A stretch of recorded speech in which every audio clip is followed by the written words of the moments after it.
അഞ്ചാമത്തെ കൂട്ടുകാരനാരാ?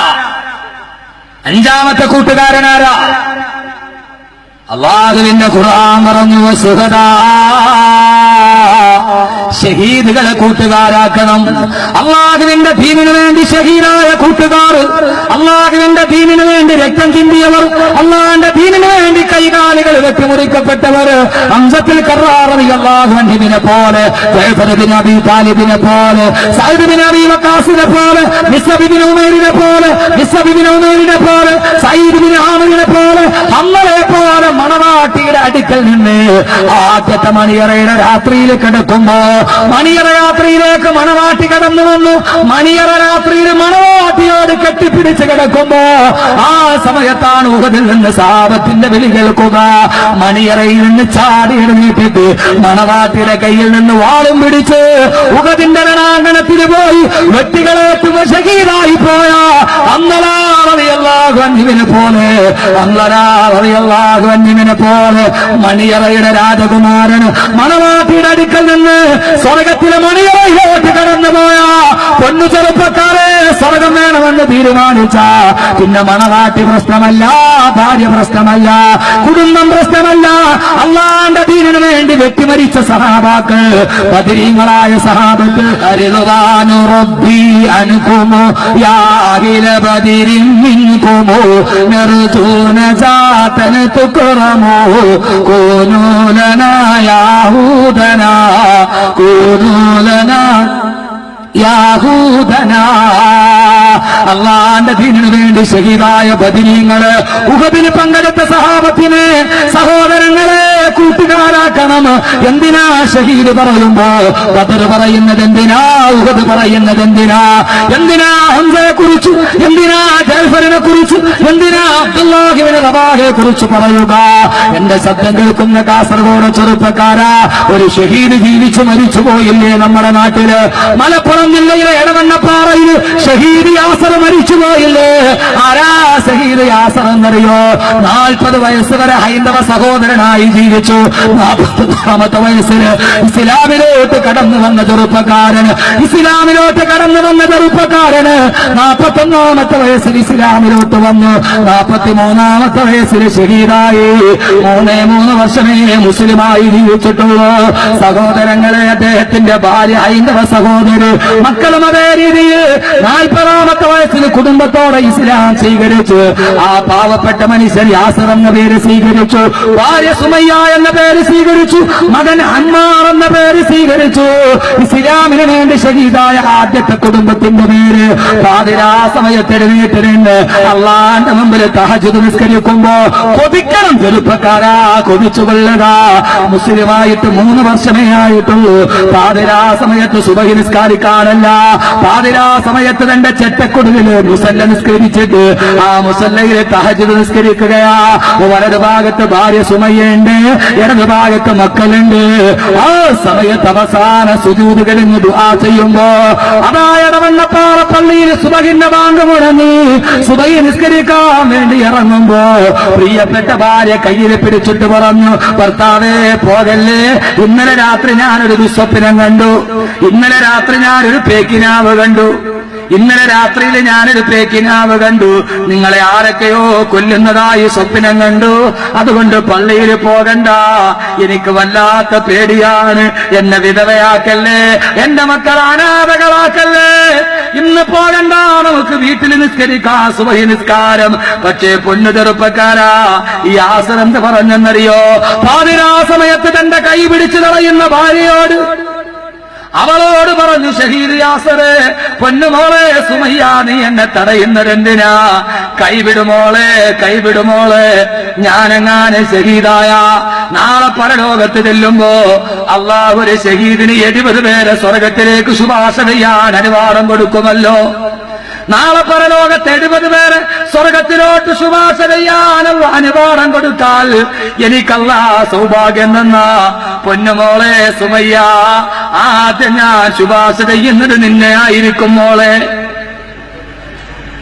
ആരാ? ഷഹീദ് യാസർ. നാളെ അള്ളാഹ് എനിക്ക് സ്വർഗത്തിലേക്ക് 70 പേരെ ശുപാർശ ചെയ്യാൻ അനുവാദം തന്നാൽ പൊന്നുമോളെ, ആദ്യം ഞാൻ ശുപാർശ ചെയ്യുന്നത് നിന്നെ ആയിരിക്കും. പൊട്ടിക്കരഞ്ഞു പോയി സുമയ്യ. അള്ളാഹ് ഒരു അനുഗ്രഹം തരുമ്പോ നീ അതിനെ തടസ്സം നിൽക്കുന്നത് എന്തിനാ പെണ്ണെ? കൈവിട്. സുമയ്യയുടെ കൈയഴിഞ്ഞു. ഷഹീദ് യാസർ പള്ളിയിലേക്ക് പോയി. എടവണ്ണപ്പാറ ദേശീയ പാതയിൽ ആക്രോശം മുടങ്ങി. ആളുകൾ വരുമ്പോ 14 കഷണങ്ങളായി യാസർ വെട്ടിമുറിക്കപ്പെട്ടു. സഹോദരങ്ങളെ, നാളെ സ്വർഗത്തിലേക്ക് 70 പേരെ കൈപിടിച്ചു കയറ്റും ഷഹീദ് യാസർ. അള്ളാഹു പറഞ്ഞു വശുഹദാ, അള്ളാന്റെ മാർഗത്തിൽ ഷഹീദായവരെ സ്നേഹിച്ചോ, അവരോട് പ്രിയം വെച്ചോ, അവർക്ക് വേണ്ടി ദുആ ചെയ്തോ. അള്ളാഹുവിന്റെ ഖുർആൻ 6ാമത്തെ കൂട്ടുകാരനെ പരിചയപ്പെടുത്തുന്നു. അടുത്ത 3 കൂട്ടുകാരുണ്ട്. ഏറ്റവും വലിയ കൂട്ടുകാർ സഹോദരങ്ങളെ, അവർ മരിച്ചാലുണ്ടാകുമോ, അവര് പരലോകത്തുണ്ടാകുമോ, അവര് നാളെ സ്വർഗത്തിലുണ്ടാകുമോ? വിഷയം ഇങ്ങനെ അതിലേക്ക് നീളുകയാണ്. ഖുർആന്റെ ആയത്തുകൾ അകമ്പടി സേവിക്കുകയാണ്. സഹോദരങ്ങളെ, അടുത്ത 1 മണിക്കൂർ നമുക്കിനി ഒന്നും പറയാനുള്ള സമയമില്ല. ഖുർആന്റെ ആയത്തോടി ഈ കൂട്ടുകാരെ പരലോകത്ത് കാണണം, ഈ 9 കൂട്ടുകാരെ പരലോകത്ത് കാണണം. ബാക്കി 3 കൂട്ടുകാരെ നമ്മുടെ തൊട്ടടുത്തുണ്ട്, അവരെ നെഞ്ചോട് ചേർക്കണം. പക്ഷേ സഹോദരങ്ങളെ, ഒരു കാര്യം ഓർക്കണം, ഈ വള്ളത്ത് നിങ്ങൾ ഒരുമിച്ച് കൂടുമ്പോ സൂര്യയിട്ടാൽ കേൾക്കുന്ന ഇങ്ങനത്തെ ഒരു സദസ്സ് നിങ്ങൾ കണ്ടിട്ടുണ്ടാവില്ല. അള്ളാഹു സ്വീകരിക്കട്ടെ, അള്ളാഹു സ്വീകരിക്കട്ടെ. അള്ളാഹുവേ, ഈ സ്നേഹം എന്തിനെന്നറിയില്ല. ഞാനൊരൊറ്റ സമയം ഒരു 15 മിനിറ്റ് ഞാനൊന്ന് തിരിയുന്നു. ഇത് കഴിഞ്ഞാൽ ഉടനെ അടുത്തത് ആഖിറമാണ്. അവിടെ നമ്മളെ മാടി വിളിക്കുന്ന കൂട്ടുകാരനാണ്, ആ കൂട്ടുകാരൻ ഒത്തിക്കുന്ന വീടാണ്. അത് കഴിഞ്ഞ് 10 സലാത്ത് കഴിഞ്ഞ് ദുആയാണ് പാതിരാ സമയത്ത്. സഹോദരങ്ങളെ, ഞാനൊന്നൊരൽപ്പനേരം തിരിയുകയാണ്. ഷഹീദ് യാസർ പറഞ്ഞപ്പോ ഈ നിശബ്ദമായ സദസ്സ് കാണുമ്പോ എന്റെ പ്രിയപ്പെട്ട സഹോദരങ്ങളെ, സൂര്യയിട്ടാൽ കേൾക്കുന്ന നിശബ്ദത എനിക്കുറപ്പാണ്. എത്രയോ ആലിമീങ്ങൾ ഈ സദസ്സിലുണ്ട്. ഈ സദസ്സിൽ അല്ലാഹു ദുആ ചെയ്താൽ സ്വീകരിക്കും, തട്ടിക്കളയില്ല. ഈ വിനീതന് 1000 വട്ടം ഉറപ്പാണ്. അള്ളാഹുവിന്റെ പ്രിയപ്പെട്ട അടിമകളെ, 1000 പ്രയാസങ്ങളുടെ കെട്ടഴിച്ചിട്ടാണ് കവറുകൾ വന്നത്. ഉസ്താദേ, ഉമ്മയ്ക്ക് സുഖമില്ല, ക്യാൻസറാണ്, ദുആ ചെയ്യണം. എത്രയോ ചെറുപ്പക്കാരാണ് പറഞ്ഞത്. ഒരാൾ വന്നിട്ട് പറഞ്ഞു, മോന് വയറുവേദന വന്നു. ഹോസ്പിറ്റലിൽ കൊണ്ടുപോയി പരിശോധിച്ചിട്ട് ഡോക്ടർ പറഞ്ഞു ക്യാൻസറാണ്, പൊന്നുമോന് ക്യാൻസർ. സഹോദരങ്ങളെ, 1000 പ്രയാസങ്ങൾ, 1000 ദുഃഖങ്ങൾ. ഇതിനു മുമ്പ് 2 മണിക്കൂർ ഞാൻ മവ്വലിൽ വഅ്ള് പറഞ്ഞിട്ടാണ് വന്നത്. ആ സമയത്ത് അവിടെ പറഞ്ഞു, 12 വർഷമായി കുട്ടികളില്ല ഉസ്താദേ, ദുആ ചെയ്യണം. 1000 പ്രയാസമാണ് മനുഷ്യന്.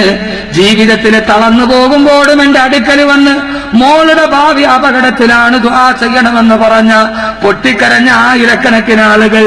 മാരകമായ രോഗങ്ങൾ, ഉസ്താദേ കടബാധ്യതയാണ്, രക്ഷപ്പെടില്ല. എത്രയോ ആളുകളാണ് പറഞ്ഞത്.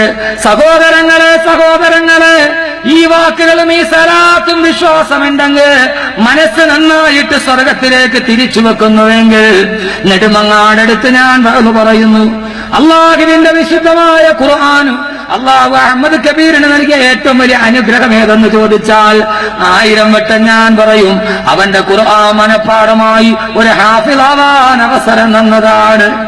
അള്ളാഹുവേ, നിന്നോട് എങ്ങനെയാണ് അതിന് നന്ദി പറയുക? ഒരു ഹാഫിളിന്റെ ശരീരത്തിൽ തൊടണമെങ്കിൽ വളു വേണം. 6666 ആയത്തുകൾ ഖുർആനിൽ, അത് മുഴുവനും നെഞ്ചിന്റെ ഉള്ളിൽ ഒളിപ്പിച്ചു വെച്ചൊരു ഹാഫിളാവാൻ അള്ളാഹുവേ നീ അനുവാദം തന്നു. പടച്ചവനെ, ഇത് എന്ത് നന്ദിയാണ് പറയേണ്ടതെന്നറിയില്ല. സഹോദരങ്ങളെ, ആ സദസ്സിൽ വെച്ച് ഞാൻ ചോദിച്ചു, ഈ സദസ്സിൽ 6666 രൂപ വാഗ്ദാനം ചെയ്യാൻ ആരാണുള്ളത്? സദസ്സിൽ നിന്ന് ഒരാൾ എഴുന്നേറ്റ് നിന്ന്, ഉസ്താദേ ഞാൻ തരാം. ഞാൻ ചോദിച്ചു, രണ്ടാമതാരാ? ഉസ്താദേ ഞാൻ തന്നെ തരാം. അയാൾ വീണ്ടും പറഞ്ഞു. മൂന്നാമതാരാണ്? അയാൾ തന്നെ എഴുന്നേറ്റൊരു ചെറുപ്പക്കാരന്, ഞാൻ തരാം ഉസ്താദേ, പ്രശ്നമില്ല. അത്ഭുതത്തോടെ ഞാൻ അടുത്തോട്ട് വിളിച്ചു, എന്താ മോനെ? ഉസ്താദേ, വിവാഹം കഴിഞ്ഞിട്ട് 2 വർഷമായി. എന്റെ ഭാര്യയ്ക്ക് ആമാശയത്തിൽ ക്യാൻസർ വന്നിട്ട് ആമാശയം പഴുത്ത് വിറങ്ങലിച്ച് പഴുപ്പ് മുഴുവനും മൂത്രദ്വാരത്തിലൂടെ വെളിയിലോട്ട് പോവുകയാണ്. അവൾ ഉടുത്തിരിക്കുന്ന വസ്ത്രം ഇടുന്ന സ്ഥലത്ത് പോലും ഒരു മനുഷ്യൻ പോവില്ല. അത്രയ്ക്ക് ദുർഗന്ധമാണ് ഉസ്താദേ. എല്ലാ ഡോക്ടർമാരും കൈയൊഴിഞ്ഞു. നിങ്ങളൊന്ന് ദുആ ചെയ്യണേ എന്റെ ഭാര്യയ്ക്ക് വേണ്ടി. ഈ നിൽക്കുന്ന ഉലമാക്കള് സാക്ഷി. സഹോദരങ്ങളെ 3 സലാത്ത് ചൊല്ലിയിട്ട് ദുആ ചെയ്തു. അൽഹംദുലില്ലാഹ് ഉമ്മ അൽഹംദുലില്ലാഹ്. അല്ലാഹ് ഇനിയും അവർക്ക് ആരോഗ്യം നിലനിർത്തി കൊടുക്കട്ടെ. ഈ ആയിരങ്ങള് സാക്ഷി. അള്ളാഹു രോഗം ശിഫയാക്കി കൊടുത്ത് അവര് രണ്ടുപേരും ഇക്കഴിഞ്ഞ ഹജ്ജിന് പോയിട്ട് തിരിച്ചു വന്നു. ഇപ്പോൾ ഉംറയ്ക്ക് പോവുകയാണ്. എന്നെ വിളിച്ചു, ഉസ്താദേ ഉംറയ്ക്ക് ഉസ്താദ് പോകുന്നുണ്ടെങ്കിൽ ഞങ്ങളുമുണ്ട്. തിരിച്ചു വന്നപ്പോ അവർക്ക് 12 വയസ്സുള്ള ഒരു മോനുണ്ട്. എന്റെ വീട്ടിൽ കൊണ്ടുവന്നിട്ട് എന്നോട് പറഞ്ഞു, ഉസ്താദേ എന്റെ മകനെ ഇതേപോലെ 6666 ആയത്തുകൾ കാണാതെ പഠിച്ച ഹാഫിളാക്കണം. അതിന്റെ പേരിലല്ലേ അള്ളാഹ് എന്റെ അസുഖം മാറ്റി തന്നത്. ആ മകൻ എന്റെ സ്ഥാപനത്തിൽ ഇപ്പോൾ പഠിക്കുകയാണ്. 18 ജുസ് കഴിഞ്ഞു. ആ പൊന്നുമോൻ ഹാഫിളാവാൻ പോകുന്നു. അവന് 6666 ആയത്തുകൾ കാണാതെ പഠിക്കാൻ പോകുന്നു. സഹോദരങ്ങളെ, ഒരു വലിയ സൗഭാഗ്യം. എന്നെ നെഞ്ചോട് ചേർത്ത് വെച്ച എന്റെ പ്രിയപ്പെട്ട കാസർഗോഡുകാരോട് ഞാൻ പറയുന്നത് ഭംഗി വാക്കല്ല. നിങ്ങൾക്ക് വേണ്ടി ദുആ ചെയ്യാത്ത ഒരു സദസ്സില്ല. മിനിഞ്ഞാൻ എറണാകുളത്ത് ഞാൻ പറയുമ്പോഴും കാസർഗോഡ് എന്റെ കയ്യിൽ 6666 രൂപ. ഈ 2 മണിക്കൂർ മുമ്പ് ഞാൻ പ്രസംഗിക്കുമ്പോ മൗവലിൽ എന്റെ പ്രിയപ്പെട്ട സുഹൃത്ത് അബ്ബാസ് സാഹിബിന്റെ മൗവലില് 33 പേരാണ് 6666 രൂപ വാഗ്ദാനം ചെയ്തത്. 33 ഒരു വലിയ ബറക്കത്താണ്. അള്ളാഹുവിന്റെ റസൂല് ഫാത്തിമ ബീവിക്ക് 33 ദിക്ർ ചൊല്ലാനാണ് പഠിപ്പിച്ചു കൊടുത്തത്. എല്ലാ കഷ്ടപ്പാടുകളും മാറാൻ 33 പേര് വാഗ്ദാനം ചെയ്തു. എറണാകുളത്ത് വന്ന് പറയുമ്പോ അള്ളാഹുവേ കാസർഗോഡ് തന്നവര് മുഴുവനും നീ അള്ളാഹുവയുടെ പ്രയാസങ്ങൾ മാറ്റണേ അല്ലാ. അതിന് ആമീൻ പറഞ്ഞ കാസർഗോഡുകാരൻ ഈ സദസ്സിലുണ്ട്. നിങ്ങൾ എന്നോട് പറഞ്ഞിട്ടല്ല. ഇൻഷാ അല്ലാഹ് എല്ലാ സദസ്സിലും ദുആ ചെയ്യും. 19 വർഷമായി കുഞ്ഞുങ്ങളില്ലാത്തവർ, ഉസ്താദേ കുഞ്ഞുങ്ങളില്ല, സർവ്വ ഡോക്ടർമാരും തള്ളി.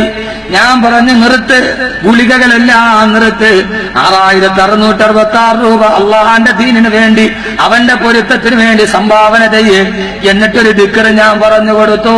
അൽഹംദുലില്ലാഹ്. കഴിഞ്ഞതിന്റെ മുമ്പിലത്തെ വെള്ളിയാഴ്ച ജുമ കഴിഞ്ഞ് ഞാൻ വരുമ്പോ എന്റെ ഫോണിൽ വിളിച്ചിട്ട് പറഞ്ഞു, ഉസ്താദേ ഭാര്യക്ക് വിശേഷമുണ്ട്, ഉസ്താദൊന്ന് ദുആ ചെയ്യണേ. 19 വർഷം ദുആ ചെയ്യണേ എന്നോട് പറഞ്ഞു. കഴിഞ്ഞതിന്റെ മുമ്പിലത്തെ വെള്ളിയാഴ്ച അള്ളാഹു തൗഫീക്ക് കൊടുത്ത് പ്രസവിച്ചു ഒരു കുട്ടി. എന്നെ 2 ഇരട്ടക്കുട്ടികൾ. 19 വർഷത്തിന് ശേഷം 2 ഇരട്ടക്കുട്ടികൾ, 2 പെൺകുട്ടികൾ. ഉസ്താദ് പേരിട്ട് തരണം. ഞാൻ പറഞ്ഞു, ഒന്ന് ഫിദാ ഫാത്തിമ, മറ്റൊന്ന് ഹുദാ ഫാത്തിമ. അള്ളാഹു ആ 2 മക്കളെയും അള്ളാഹു സാലിഹീങ്ങളും സാലിഹാത്തുകളുമാക്കി നൽകട്ടെ. സഹോദരങ്ങളെ, ഏത് മാരക രോഗമാണോ സർവ്വ ഡോക്ടർമാരും തള്ളിയത് അള്ളാഹു നൽകിയിട്ടുണ്ട്. ഉമ്മയ്ക്ക് വേണ്ടി കരഞ്ഞവരുണ്ട്. നിങ്ങളുടെ മനസ്സിൽ ഏതാഗ്രഹമാണോ മനസ്സിൽ വെക്കുക.